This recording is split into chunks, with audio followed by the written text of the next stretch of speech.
Guys, welcome to Crazy Burger. So today I'm going to be unboxing my original Commodore 64 and this is over 30 years old. Got this in 1990, Christmas 1990. Still have it. It's probably about the only thing I have Commodore related. I decided to keep it even though I sold all my games. It's got the original data cassette, the Commodore 64 itself obviously. Unfortunately I don't have the two joysticks because they eventually broke, but yeah, we'll do an unboxing and we'll have a look what was in this pack and see if it actually still works. Without further ado, let's get started.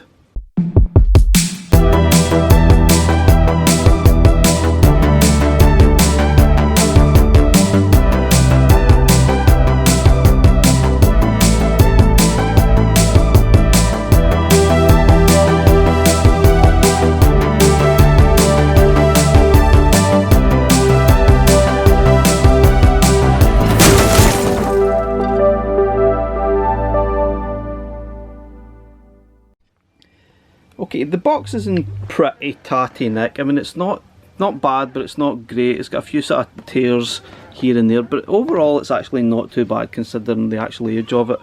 Sort of need to be careful sort of taking out the parts here. And the handle's definitely seen a little bit of wear and tear over the years. The last time I actually had this out of the box was probably about maybe 4 years ago or so.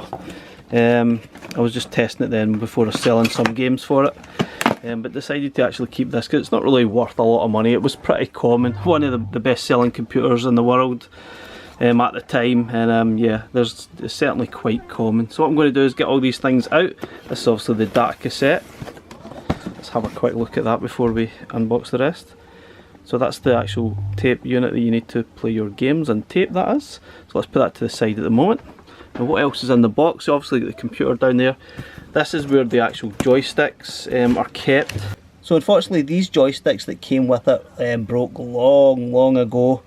They were really good, but they broke. I don't know whether they're just overly sensitive or super stiff eventually. And yeah, inside this box is basically a couple of replacement joysticks which I got from Atari 2600. So yeah, the replacement joysticks are pretty much Atari 2600 joysticks. Yeah, they're a bit stiff as well, but yeah, that was the only thing I had at the time that used this kind of a connection, which seemed to be quite universal at the time. This kind of a connection which pretty much was used in everything at the time. I've got two of them and they work, but yeah, they're not amazing. And the other thing in here is some kind of a connection cable. Oh, that'll be your TV aerial, so I'm not sure how that's going to work in modern day TVs. That'll be interesting. Also in here there's a little booklet on System 3 software, which obviously System 3 were absolutely fantastic and pretty much synonymous with amazing sort of games for Commodore 64 from the last Ninja series, Myth, and a few other games. Oh, Turbocharged was good, Vendetta, and a few other things there. Just a little booklet. There's nothing in here about System 3. There's also this introductory audio tape which is still in the box. It's basically some hints and tips on how to get started. A bit pointless, to be honest, a bit waste of time. I can't even play it for you because I don't even have a tape deck to play it on apart from the Commodore 64 tape deck, but that's not going to play this. Has to be a normal audio tape deck thing, and that's it. That's all that's in there. The two joysticks. Originally it was the full size joysticks, which were really good, but yeah, they did not last at all. Okay, before we get the actual Commodore 64 out, let's open up the data cassette. If you can maybe see that here, the sun's shining on it. And that's what that looks like. It's all kind of, look at the colour of it, it's obviously discoloured somewhat from over the years, but it's still in working order from the last time I can remember. Got your instruction manual still in there, that's still there. Wow, that is crazy. Anyway, let's get the actual Commodore 64 out now. Okay, the only thing left in the box is the Commodore 64 itself and the games that came in the box, I believe, so I'll try and grab this out and we'll have a good look at it before we actually try and see if it actually works. Interesting, important, please read me first. No idea what that was all about. A quick setup kind of guide thing, I believe. Goes through some information. Please listen to the tape. This is not a program tape, blah blah blah. Yeah, it just really tells you how to set up.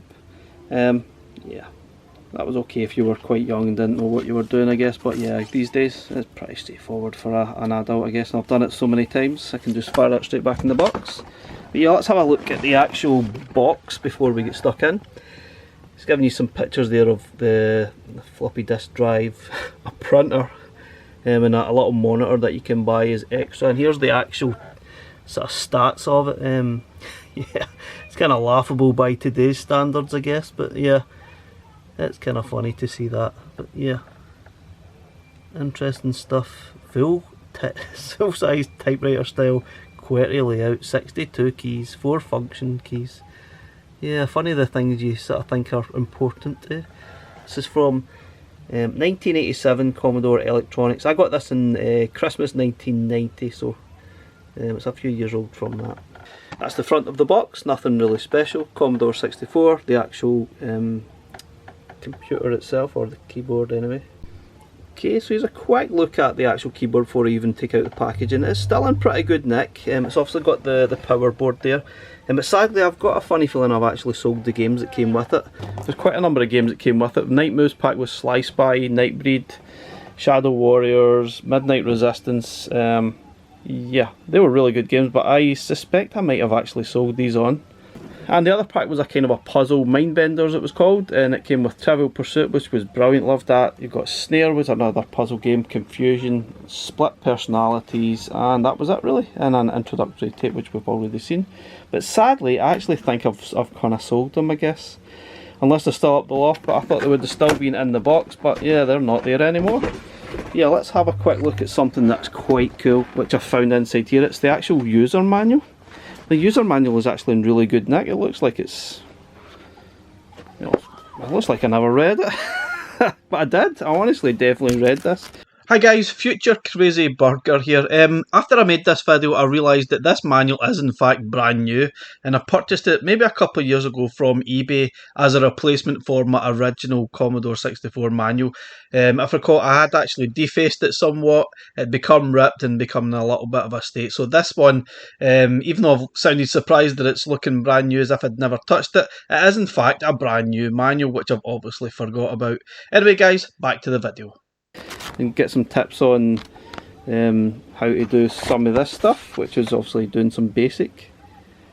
And it was quite fascinating. It was quite time consuming typing all this stuff in, right enough, when you were like 12 and weren't very good at typing. But yeah, it's basically a sort of programming guide all in this, and how to load your games and stuff. But yeah, there's a lot of great tips, and the actual manual itself is almost practically new. It looks like it was just opened today.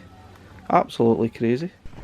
Okay, let's have a look at the actual tape deck. It is obviously pretty much discoloured. See if obviously you got your eject button.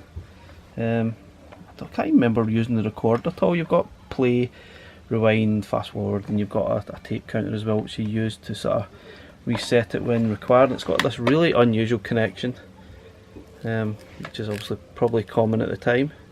Okay, so it's got this kind of a connection. I'm not even sure what this wire was that it was connected to it. It's some strange wire connected to it. Yeah, it's kind of a weird, but yeah, that was it. That's basically it. It's nothing really else on it. It's got the data cassette and serial number on it, made in Taiwan, and that's really it. Pretty simple stuff, and hopefully it is still working. But what we're going to do now is have a look at the actual keyboard and the full sort of sized computer before we sort of try it and make sure it actually works. Now I can plug it in and see if it actually works, but unfortunately I don't believe I've got any more games just left to actually see if it works or plays. But if it switches on, it will obviously play games. Here we go. Nice soft keyboard. It definitely had this nice sort of feel to it. You see there's no wear and tear in any of the keys at all. The keys are all in really good nick.